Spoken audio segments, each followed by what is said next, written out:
Oh ho, and welcome to day number 2 on TryHackMe Advent of Cyber. Ho, ho, ho, ho, ho. So, today we're going to talk about log analysis. It's a blue topic, it's defensive, so we're going to analyze a log file in particular program. So, in a security operations center, events from different devices are sent to the CM, which is a single source of truth where all information and events are aggregated. Certain rules, detection engineering rules, are defined to identify malicious or suspicious activity from these events. If an event or set of events fulfills conditions of a rule, it's triggered an alert. So, we are here to look at a particular log file.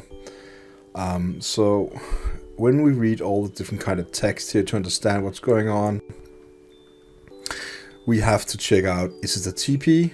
And of course they mean toilet paper. No, true positive or false positive.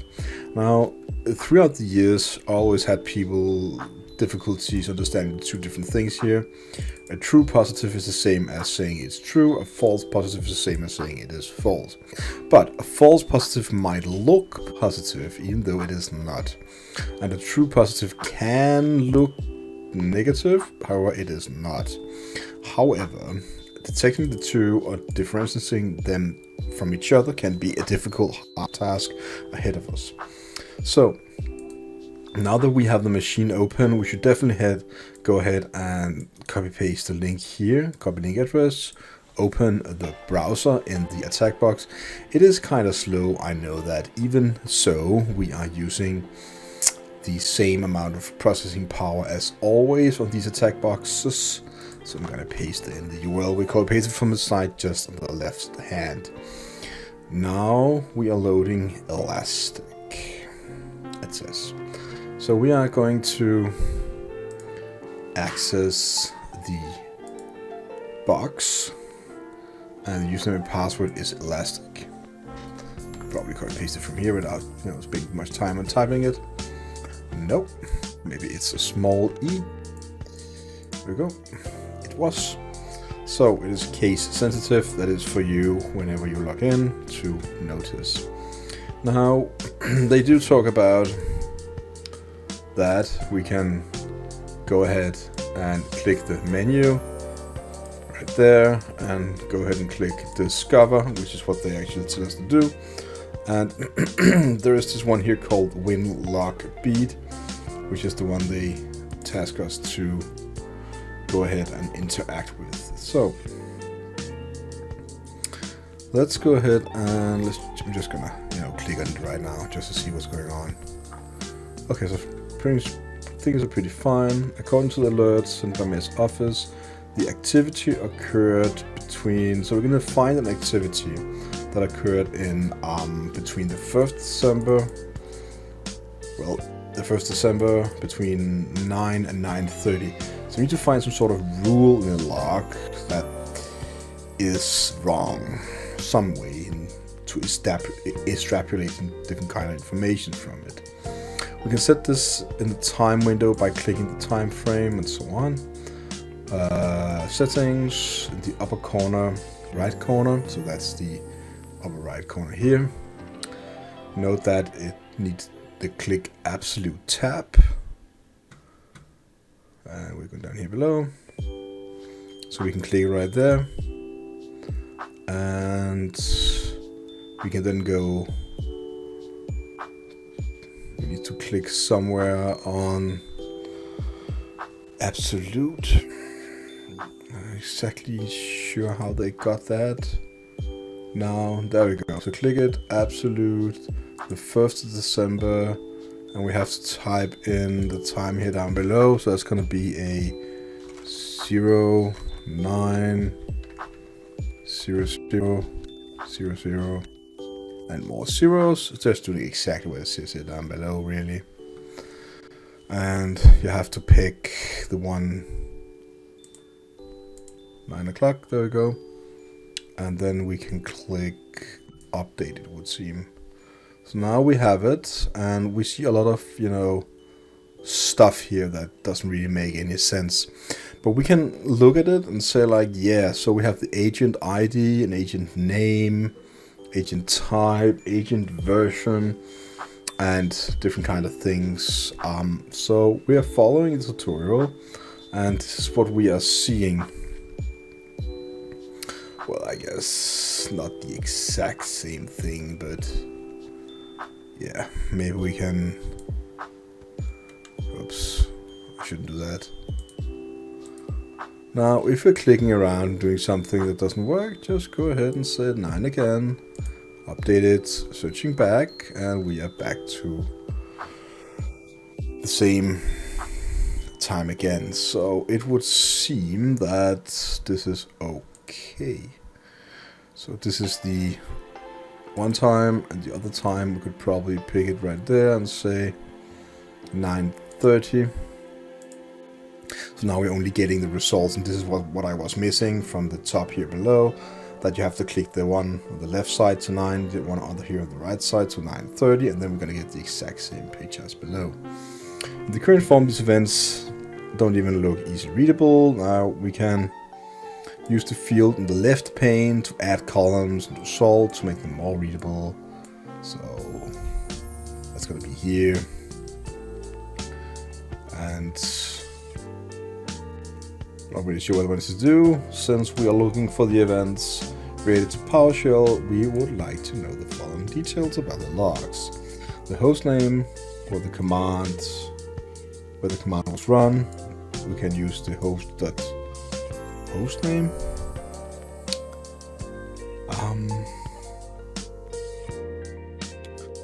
Oh yeah, so they want us to split it in a way. Oh, I see. So we click on it and it just adds. So it's pretty easy. We just click on it and it adds.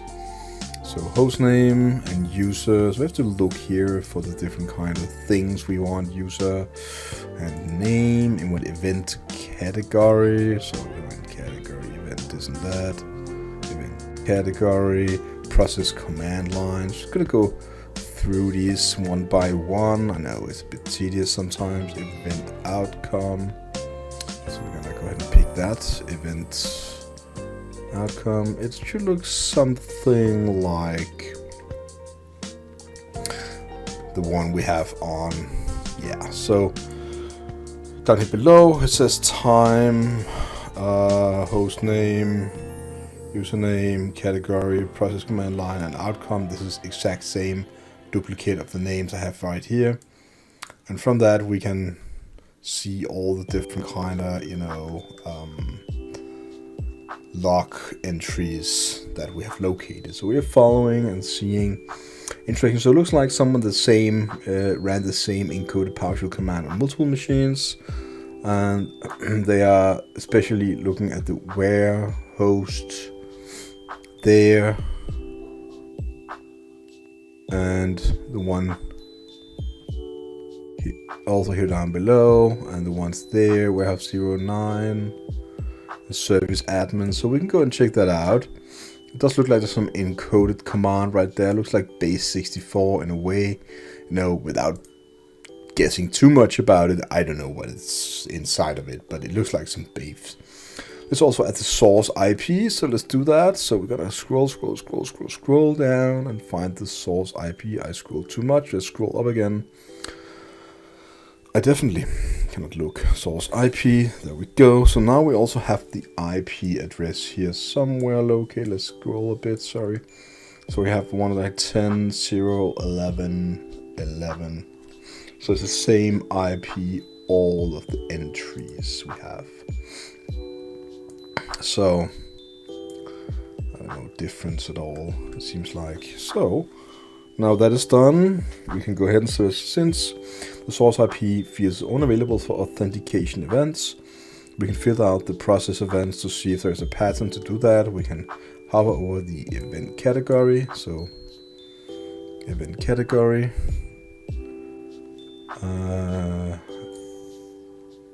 What does it say?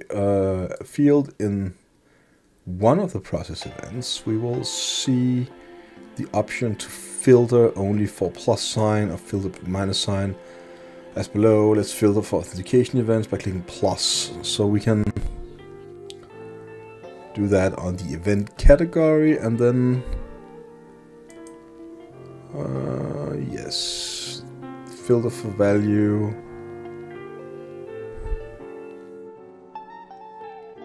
Is that the one I have to pick? Let's try. Then we clicked it, something did happen, I'm not exactly sure. I don't know this program. It's not what I do usually, so I'm sorry for my... So yeah, it does highlight something under event category. What is press the minus sign again? That's very interesting. So now we're actually getting what they have. Very interesting. As a result, you can see the output only renders the authentication events since the result does not give user insight. Let's move now by clicking the besides the filter the what? Besides the filter, so event category like this one. Oh. So then category remove, let's just add it back. So we removed it, so let's get it back. Event, I cannot see it anymore. Oh well. Oh yeah, it's probably, let me just type event. There we go. Let's edit one more time then. So now it's there. Okay, so, and we are still having these, what, pressing the minus, oh my. So, oh, it's the top ones we're adding the filters. So now actually we just remove the filters and we are back to what we had before, which is fine.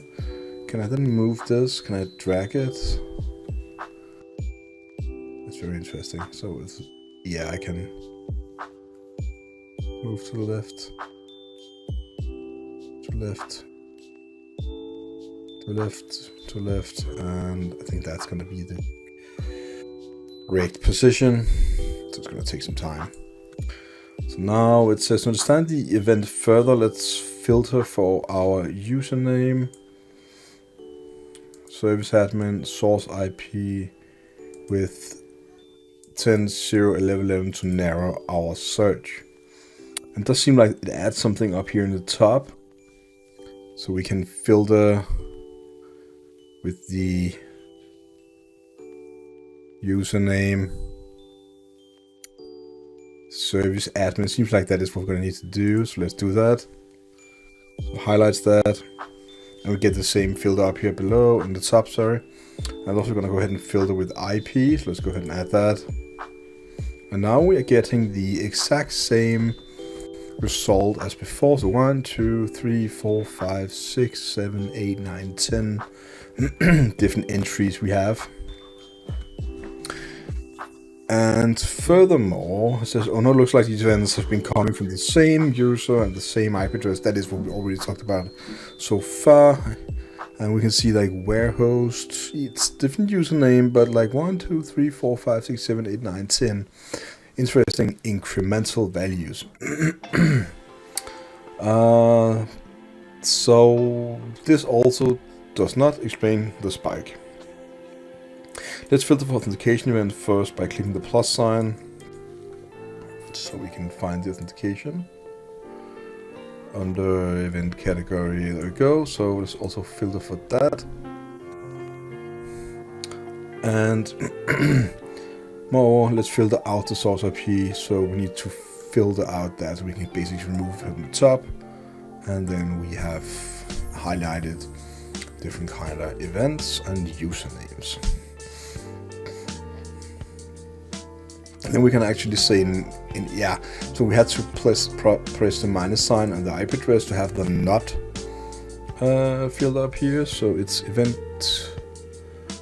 and source IP not. So it actually removed everything from my results, which is basically a bit weird.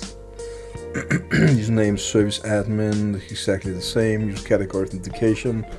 That's also what we needed.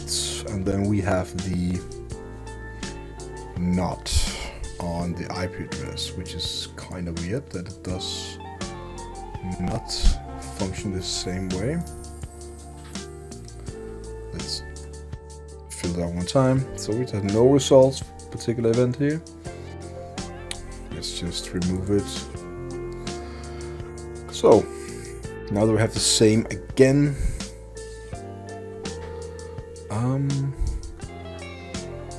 let's try and accept this for now. Scrolling down, we see many events for failed logins.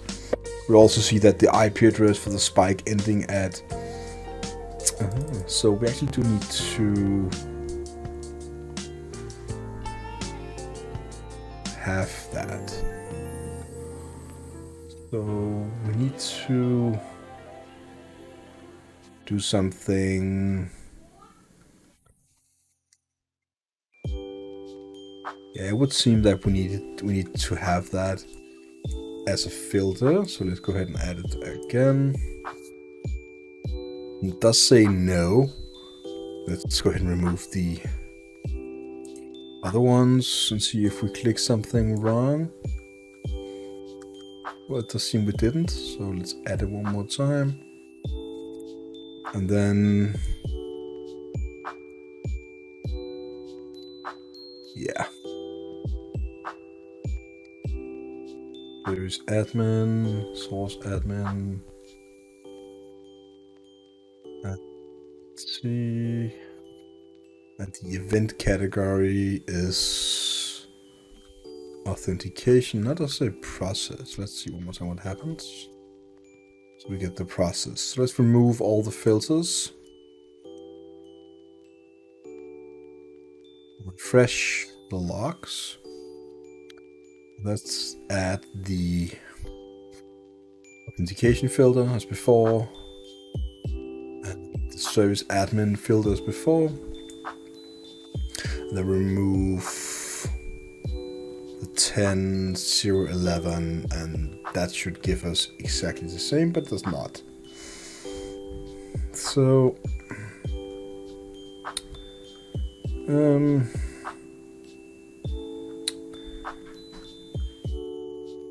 they changed the date, and we also forgot that, so let's go ahead and change the date so we have the filters correctly. So now we need to change the date. That's the 29th, 0, so let's go back here and absolute and say the 29th of November. Let's go and pick November then, and then the 29th. And this is gonna be all day long, updated. And it does show a lot more on the other screens. Let's see. To the 1st of December, we'll need to change that to 2330. Yes. Updated. It's thinking, so at least we're getting something. And let's just see what we have. We do get the same kind of weird IP address. Let's just check out if we remembered everything. I think this is kind of confusing. So November 29, 24, a lot of zeros. December the 1st, 24, 33, 23, 36. Yeah, so there's just like these amount of hits, but we're getting different hits. Let's scroll down a bit. Okay, so now they applied the filters we had before, so we're getting now, we are right here with the same amount of hits. So basically we have the same. Scrolling down, we see many events failed with the spike .255.1, and this is exactly what we see right there. Differs from the one we saw in the event continuously coming from that IP address. And has previously investigated this and found that a script with expired credentials was causing this issue. However, this that script was updated with a fresh set of credentials. Anyhow, this might just be another script. Let's find out. Let's move the source IP. So let's move the source IP. Boom. So we can focus on authenticating events after spiking. After applying a new filter, we'll see that failed again stopped. And so let's see. It seems like we got success logins right there and a success right there, which is also what they show here on the screen, so that is correct. Our suspicion is rising. It seems that someone tried to brute force, yes, an attack on the 1st December, show where the filters applied. So we can actually see that a lot of failure attempt was sent here by, well, it would seem by some guy with the same kind of IP address. So the alarms have gone off and McSkitty has been called to help take this incident further. The analysts have briefed McSkitty about the incident. McSkitty observed that nobody had actually looked what the PowerShell command contained. Since the command was encoded, it needs to be decoded. McSkitty changed the filter to event category process. So we need to get the event filter here. So event category is now changed to process. Can we edit it and say process here? So we can just type process. I guess we can do that. At least this is a ninja way of doing it, by the way. And now we have that. We can see the encoded message one more time. We'll take a deeper look at that. So we can see that this is what we're seeing. It looks like base 64. So let's go ahead and open CyberSecurity.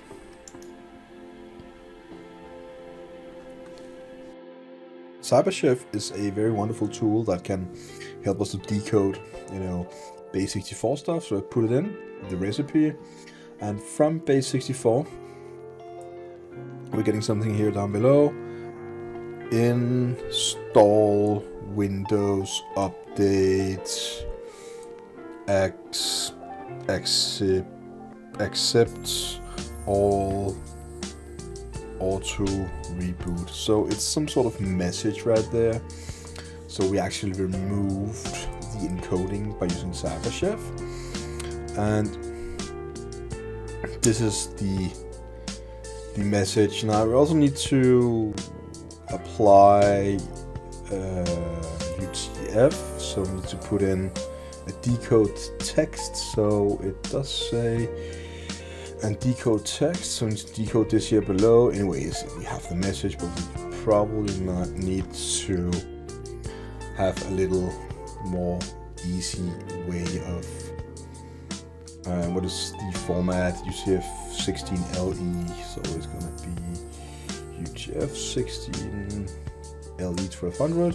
There we go. So this is actually a command used in PowerShell to basically, skip some things. So that is what it is for. So provided result a sign of relief from McSkitty. We have feared that the Christmas has been ruined. Someone had come to help McSkitty and the team secure the defenses, but who? Villain or hero? McSkitty further analyzed the secret hero and came to the starting compilation. The credentials for the script and machines that ran the Windows update were outdated. Someone brute forced the system and fixed the credentials after successfully logging in. This was evident from the fact that each executed PowerShell and proceed by the successful login from the same source IP, causing failed logins over the past few days. And what's even more startling, it was Glitch who accessed ADM00 and fixed the credentials after McSkitty confirmed who owned the IP address. So we can now they show if we went back to having the service admin filter, it did say like ADM01, and we probably have to do that. So let's go ahead and event category is process, so we need to edit filter one more time. and write authent. I need to write it correctly. Authentication. There we go. And now it's. There we go. And we have right there. That is the one they talk about on the successful one. There we go. Success. Now, the questions need to be answered. Let's complete the long here below. The decoded message. Let's take this. I think this is what they want. So let's take this, put it in right there. And when did glitch successfully logged in with the ADM machine? It's. Let me see if I can copy paste all this. Like, there we go. There we go. I need the D. Yep. And what's the IP address of the glitch? Now, I think they need that one. And how many failed login attempts were observed? A lot.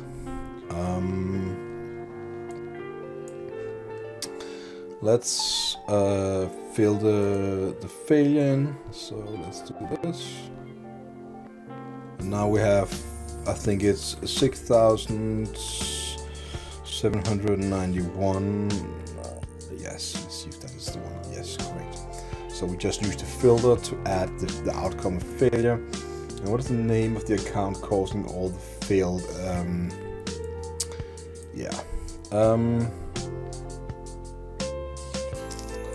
It's the.